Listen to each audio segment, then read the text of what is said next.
Well, good morning. Happy. It looks like, wow, I'm watching my screen here and it looks like it's slower than normal. That's kind of weird. All right, I'm not going to look at that. Hey, good morning. Happy Thursday to you. It is Thursday, July 17th, 2025. Thank you so much for joining me. It's a beautiful day in the neighborhood. It's a beautiful day. You know what it might be? Let me just undo this. I wonder if that could possibly be it. Maybe. Let's see. It is a beautiful morning outside. We had rain yesterday. That was kind of exciting. Beautiful morning this morning. About 72 degrees, but very, very moist this morning. And a few clouds in the sky. So it's a great time. I know that over the next month, it is going to be so green in Vale. It's just going to be incredible. So go outside and enjoy God's beauty. It's beautiful. And I have one orange tree right here, and it's got one orange on it. And I can't see it right now. So I'm hoping that it didn't get taken away. My dad had planted an orange tree about 5 years ago, and there was one orange on it. He was waiting to eat that orange.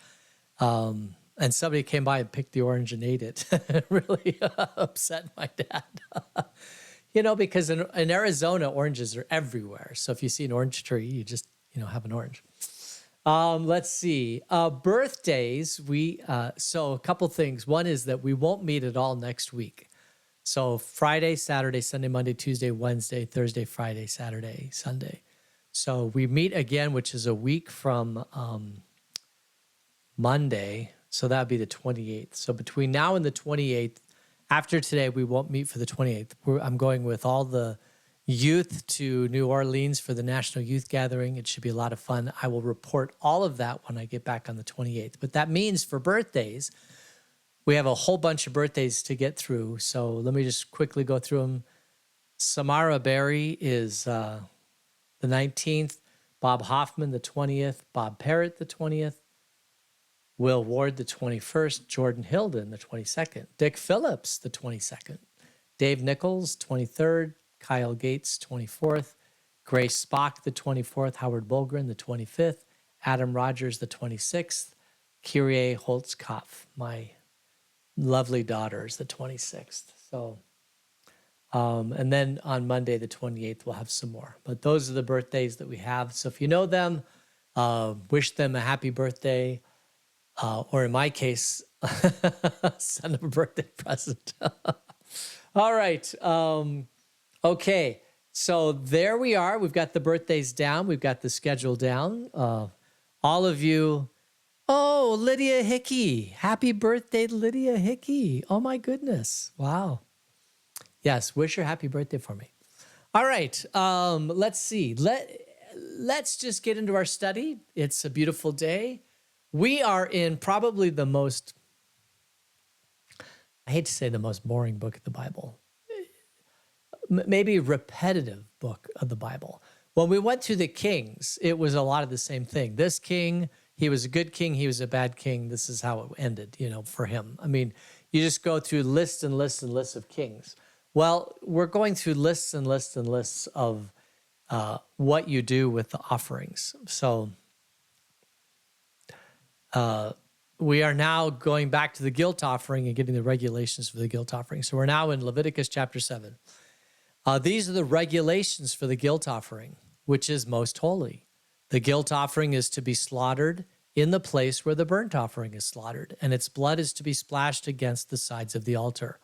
All its fat shall be offered, the fat tail and the fat that covers the internal organs, both kidneys with the fat on them near the loins, and the long lobe of the liver, which is to be removed with the kidneys. The priest shall burn them on the altar as a food offering presented to the Lord. It is a guilt offering. Any male in a priest's family may eat it, but it must be eaten in the sanctuary area. It is most holy. So this is very similar to other offerings. These are the parts to be slaughtered and offered, and the internal organs are offered, and the fat around the internal organs. And if you are a person who has these kind of animals, You know exactly where the kidneys are in the liver, and you know what the large part of the liver, you know all these things because you deal with them all the time. We don't deal with this stuff because we're not butchers. We don't. What I mean by that is our profession is not butchering animals. And so we are not as familiar with these things as a person who is. You know, what's interesting is a chicken nugget. I think what they have for a chicken nugget, should I tell you how they make chicken nuggets? They take the whole chicken and just grind it up, and that becomes the chicken nugget. You know, they dip it in some sort of batter and deep fry it. That's the chicken nugget. They don't worry about pulling out all the bones and stuff like that. It's all ground into a puree, and then that's what you eat. And it's very healthy for you. I mean, it may be kind of weird, but it's healthy. All right, verse 7. The same law applies to both the sin offering and the guilt offering. They belong to the priest who makes atonement with them. The priest who offers a burnt offering for anyone may keep its hide for himself. Every grain offering baked in an oven or cooked in a pan or on a griddle belongs to the priest who offers it. And every grain offering, whether mixed with olive oil or dry, belongs equally to all the sons of Aaron. So this gives a little bit more context about the fact that if that if you are a priest, you get to have the you may keep the hide. You can cook in a pan or a griddle or an oven, but the priest gets to. If you're a priest, you get to have more of the food because the priest works in the temple and does the temple sacrifices, and as such, the priest is worth his wages, basically. This is, other people may go out and earn a living by farming or raising cows or selling milk or whatever, but the priest, his living is made in the temple, so he is allowed to have these things in the temple. And I think the same thing is true. We pretty much do the same thing, even in a Protestant world today or the Roman Catholic world today. We do set aside certain people who are full-time church workers. And as full-time church workers, we do pay them because they can't earn a living outside of the church because in many, many cases, the number of hours it takes to be a church worker pretty much occupies all the time. So they can't do anything outside. I'll tell you, when I initially went to the seminary, I thought for sure that I would get called to a small congregation and I would work as an engineer part-time and then serve the church part-time. Because I was doing that for the 25 years leading up to going to the seminary and was able to do it quite successfully. But what you find out is in certain situations, the amount of hours it takes to serve the church is more than a full-time job. So you can't work outside of the church. It's just impossible. And so you have to be compensated outside of that. All right. Or, the church could offer a living accommodations and food and all those sort of things, which are perfectly fine too. Many churches have a parsonage, which is a great thing because if the housing prices, like in California, we belong to the Pacific Southwest District. In California, some of these old churches that have parsonages, if they didn't have the parsonage, there is no way that they would be able to afford a pastor because the cost of housing, in some of these places is millions of dollars. So I highly recommend actually building a parsonage if your area is growing, like downtown Phoenix or whatever. All these places, parsonages are a great idea. All right, let's go to verse 11 right here. These are the regulations for the fellowship offering anyone may present to the Lord. If they offer it as an expression of thankfulness, then along with this thank offering, they are to offer thick loaves made without yeast and with olive oil mixed in, thin loaves made without yeast and brushed with oil, and thick loaves of the finest flour well kneaded and with oil mixed in. Along with the fellowship offering of thanksgiving, they are to present an offering with thick loaves of bread made with yeast. They are to bring one of each kind as an offering, a contribution to the Lord. It belongs to the priest who splashes the blood of the fellowship offering against the altar. The meat of their fellowship offering of thanksgiving must be eaten on the day it is offered. They must leave none of it till morning. Now, here was interesting. Now we can have yeast. This one offering, it is okay. And why is that? Well, I mean, when you have fellowship, it's a time of joy. It's a time of celebration. So have the bread with the yeast in it. Anytime you're in Thanksgiving, right? Especially if you have fellowship with God, the most kind of fellowship you can have. It's a time of celebration. It's a time of joy and merriment. You can't have yeast in certain places, certainly not on the altar. But for this particular offering, yes, you're expected to have bread made with yeast and bread made without yeast. And so the priest holds them both up. Somewhere it's called a heave offering. Let's see. Is that later on? No, maybe this. Yeah, this is also called the heave offering because you heave up both types of bread. All right, and it's supposed to be eaten that day because it can go bad, especially with yeast that provides lots of air gaps and that sort of thing. The dry stuff doesn't necessarily go bad. As a matter of fact, on the trail here in southern Arizona, when they would do these cattle drives, they had a non-yeast bread. They called it hardtack. And apparently it was very, very hard. It was like a very thick, hard cracker. And it never went bad. It stayed there for years and years and years and years. Who knows? If I found hardtack today, maybe it's still edible. Because nothing, if there's no moisture or whatever, right, then nothing eats it. All right, termites maybe. Verse 16, if, however, their offering is a result of a vow or as a freewill offering, the sacrifice shall be eaten on the day they offer it, but anything left over may be eaten on the next day. Any meat of the sacrifice left over till the third day must be burned up. If any meat of the fellowship offering is eaten on the third day, the one who offered it will not be accepted. It will not be reckoned to their credit, for it has become impure. The person who eats any of it will be held responsible. So after the third day, you can't eat the meat offering, which, I mean, we put things, it's interesting. Because we have refrigeration and because we have refrigerators, we have all these rules and regulations as far as, put the food in the refrigerator. And in our food handling class, we learned that if a food is in the refrigerator, it can stay up to 7 days and it's fine, no matter what the food is. But after 7 days, it has to be thrown out. But if you don't have a refrigerator, it can still, depending upon the temperature that you keep the food, it can last a day or two or three. And the problem is that we don't know, because we have refrigerators, we don't spend a lot of time teaching people about how fast food spoils and what spoiled food looks like and what you look for and all those sort of things. But in years past, they did teach these things because it isn't as if a steak sitting out longer than an hour goes bad.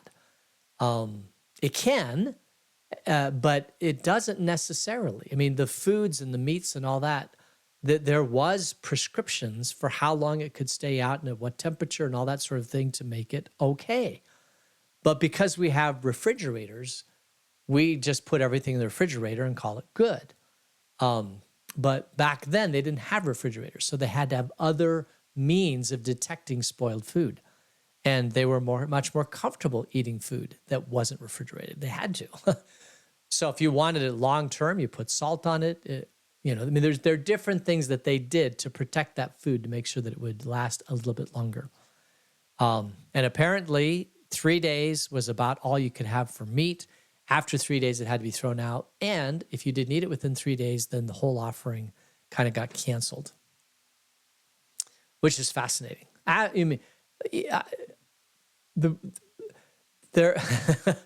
There's a way to cook meat called sous vide, under vacuum in the French, sous vide.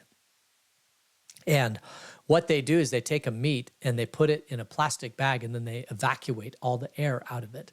And because of that, if you put it in water at a certain temperature, like 134 degrees, it will bring the meat up to 134 degrees and it's all cooked. All the pathogens are cooked because it's been brought up to 134 degrees. But because it was slowly brought up, it doesn't, it keeps portions of the meat tender, and it's a very, very tender way to do meat. The fat can still gelatinize. I mean, there's some great things that happen under sous vide, and it's a new way to cook food. But it requires a whole new way of thinking about pathogens, because we normally take meat like pork what goes to, not pork, but is it 100? Chicken's 165 degrees, right? And I think pork might be 165 too, but it may be less than that. Anyway, that's we know you bring it up to that and it's good. But if you bring it to 132 degrees, you have to think differently about bringing the temperature up and how long it has to stay at that temperature in order to cook all the pathogens. And there's tables out there and stuff that people have done a lot of research on it. All right. I was watching for a while. I was watching a YouTube channel of a guy called Sous Vide. I think that's the name of his YouTube channel. And he talked about all different ways to sous vide. And it all looks very, very tasty. And you can take a very, very bad cut of meat and sous vide it, and it turns into a very, very good cut of meat. The bad cut of meat that they sell, though, it's not a Safeway. So you have to go other places, and that's a long distance away. I rarely go out of Vail. I stay very, very close. I shop at my local food store, and they don't always have the meats that are good for sous vide. All right, verse 22. The Lord said to Moses, say to the Israelites, do not eat any of the fat of cattle, sheep, or goats. The fat of an animal found dead or torn by wild animals may be used for any other purpose, but you must not eat it. Anyone who eats the fat of an animal from which a food offering may be presented to the Lord must be cut off from their people. And wherever you live, you must not eat the blood of any bird or animal. Anyone who eats blood must be cut off from the people. Wow, this is pretty, cut off from the people is a significant punishment. We would say today that it might be some emotional things and we may not like it, but we can go find other people, to hang out with emotionally. But if there's one village and you need that whole village in order to survive, you can't survive without the other people in the village. I mean, that's just for safety, security, for all number of reasons. If you were not connected to a village, it would not go well for you. So this is a severe, severe punishment. Cut off from the people. You likely would have a horrible life. It would be, if you were lucky to make it to the next village and somehow they accepted you, which they may not, maybe you could live your life. But this is probably one, it's like a village silent treatment. Do you remember the silent treatment? I'm cleaning out the garage, and I've been meaning to do this for a number of years, pretty much since COVID started.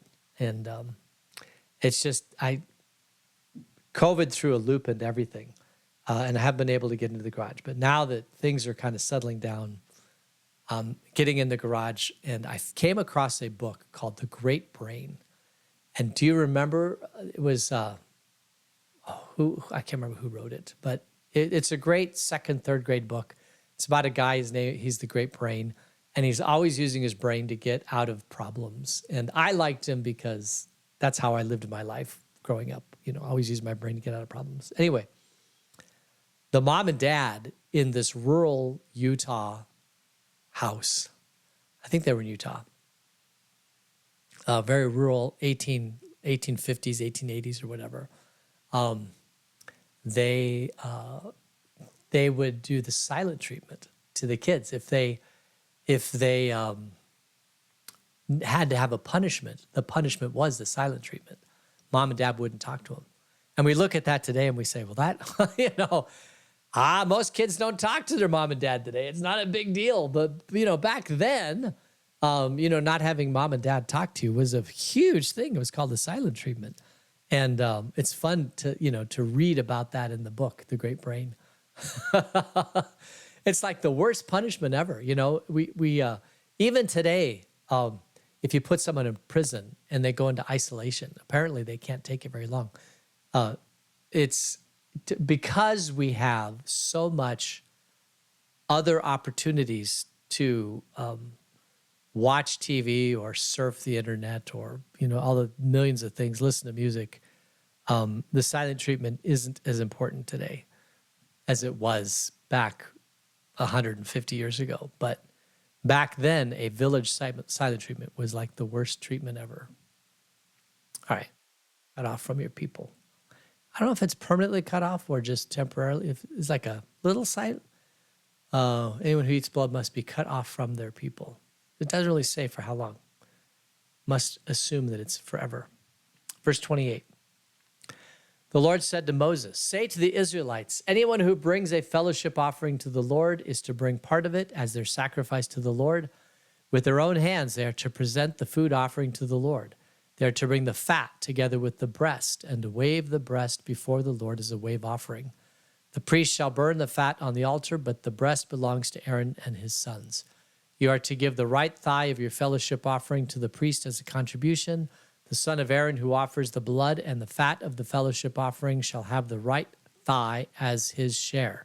From the fellowship offering of the Israelites, I have taken the breast that is waved and the thigh that is presented and have given them to Aaron, the priest, and his sons as their perpetual share from the Israelites. So if you bring this priest's share, he gets the breast and the left thigh.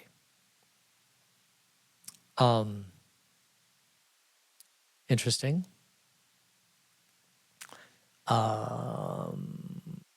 Verse 35. This is the portion of the food offerings presented to the Lord that were allotted to Aaron and his sons on the day they were presented to serve the Lord as priests. On the day they were anointed, the Lord commanded that the Israelites give this to them as their perpetual share for the generations to come. These then are the regulations for the burnt offering, the grain offering, the sin offering, the guilt offering, the ordination offering, and the fellowship offering, which the Lord gave Moses at Mount Sinai in the desert of Sinai on the day he commanded the Israelites to bring their offerings to the Lord. So just as a reminder, they're here at the base of Mount Sinai.